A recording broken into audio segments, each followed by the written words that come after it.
गंजाम जिले में सरुनी दादन दुख दादन मुक्त करने नारा दे क्षमता को आसिथिबा बीजेपी सरकार रे दादन समस्या एबे चरम सीमार पहुंची। पेट पाटना एबे भी लक्षाधिक लोक राज्य बाहर को दादन खटिबाकू जाउछंती। अनेक समय निर्यातना अभियोग आसुथिबा बेले एबे एभली एक हृदय विदारक घटना सामना को आसीछि गंजाम जिला बेगुनियापड़ा ब्लॉक एही ब्लॉकर कालीमेखी पंचायत अंतर्गत लुहाकोट ग्रामर 8 जन युवक तमिलनाडु राज्य को एक ब्रेड कंपानी रे काम करने को जाइथिले। निज हाथ खर्च जाई सेठारे पहुंचबा परे जहां घटिला ताहा सुनिले आपण ताजुब होई जिवे। मो ना हूँ मिटू आम गाँ हूँ एन लुहाकोट। आज्ञा आम जाइलु पैसा कम आम आज्ञा अभावी लोक बोले 8 मास होला आमर आज्ञा काम ना धाम ना सरकार कहला काम दब बोले काम दे पारानी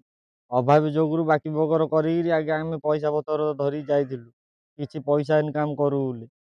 से माड गाड़ी खाई आज्ञा आम फेरु आज्ञा सेल मोरू गोटे 150 किलोमीटर जाइलु आज्ञा तमिलनाडु आज्ञा बोरड से गोटे 150 किलोमीटर जाइलु पैसा कम बोले राति आमको नर्जर रखिले आज्ञा जाइलु एबे गोटे 7-8 दिन तले जाइलु आज्ञा मोर आज्ञा हाथ माड़ हो आउ ए आखि माड़ हो आज्ञा नाली पड़ी अच्छी जंगू रड बाड़ी आज्ञा रिक्वेस्ट कर कहलु आज्ञा 15,000 ना नेल आम फोन फोन दियो आम माँ फोन कर जनबू ताहा भी आज्ञा मोबाइल देलेनी कि किसी भी देलेनी आज्ञा आम भोक उपास ट्रेन रे खाई पी खाई नुहे आज्ञा 4 दिन काल आसिक पानी पी पी कंपानी रे काम मिलवा तो दूरर कथा सेमानकु पठाइथिबा दलाल कुआडे सेही कंपानी रु अग्रिम 1,20,000 टंका नि जाइथिला जहा फल रे कंपानी पक्षरु एमानकु प्रथमे सेही टंका परिशोध करबाकू चाप पका जाइथिला। तेबे एही 8 श्रमिक एथिरे राजी न हेबारु लुहा रड रे माड मारी लहुलुहाण कर दिया गला। टंका न देले एठारु फेरी जाई परिबनी बोली धमक मिलबा परे उक्त 8 युवक निज परिवार को एने जणाइथिले। परिवार लोके घर डीह सुना अलंकार बंधा पकाई टंका पठाइथिले। जणे जणे युवक 15,000 टंका लेखाएं देबा परे अति कष्ट रे ट्रेन चुके घर को फेरी एभली चांचल्यकर बयान रखिछंती। एमानकु निर्यातना और माड मारिथिबा व्यक्ति समस्तक मोबाइल रखि दिछि। मो ना होची मनोज नायक मो काम होची लुहाकोट। निर्वाचन टाइम रे सरकार कहिथिले जे आउ जाजन घटिबा को पड़िबनी गाँ रे काम दिया जिवो किंतु किसी काम न पाई बाध्य होई कि आम जाजन जीवा को बाध्य हलु। जाजन भी जाइनु आम निज हाथ पैसा रे जाइथिलु आज्ञा आउ बाध्य होई कि सेठी गलु गोटे पिला एमि चकंटा करी फसे देछि हमदिकी आ सेठी जागी बाध्य होई कि माड खाइलु कांदिले माड पाटी कले माड कहले जण जण के 15,000 ने देउ पड़ियो कहि जण जण बाध्य होई कि घर को फोन कलु कांदी कांदी को करू आज्ञा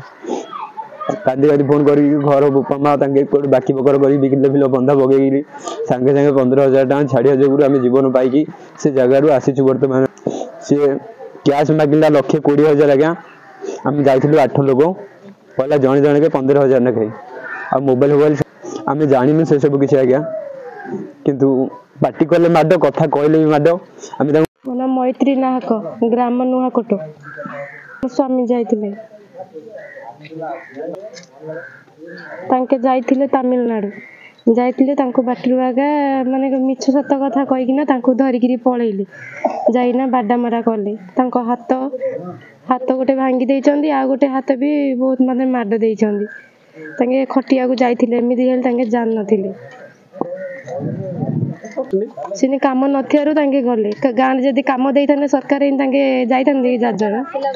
सरकार एति खाली आम निवेदन करूचे जे हमर पैसा किने आम पाइबु। मु दुखर सहित जणैबाकू चाहूची आम गाँर पिला माने दादन खटिबाकू जाइथिले जेहेतु आमर नुआ सरकार आसिला परे कहिदिले कि घरे घरे आमर काम दिया जाइबो जेहेतु एबे बंजे आमर पंचायत रे को एनर्जेंसी काम आसीनी कि गाँ रे भी एनर्जेंसी काम चलिनी जेहेतु पिला माने दुखर सहित दादन खटिबाकू जाउचंदी जेहेतु जाइचंदी दादन खटिबाकू पेट पोषिबा पई जेहेतु पेट पोषिबा पई जाइथिबारु किछि काम न पाइबारु माड खाइबा सहित से माने दुखर सहित हाथ गोड़ भांगी आसंदी। तेबे एभली दादागिरी घटना को कोदଳ थाना रे अभियोग करबाकू जाइथिले 8 युवक तेबे घटना तमिलनाडु होइतिबारु मामला रुजु हो पारि नहीं। न्याय पाइबा पई जिला प्रशासन को अनुरोध करछंती और जिलापालଙ୍କ द्वारस्थ हेबे बोली कहछंती 8 श्रमिक और सेमानक परिवार।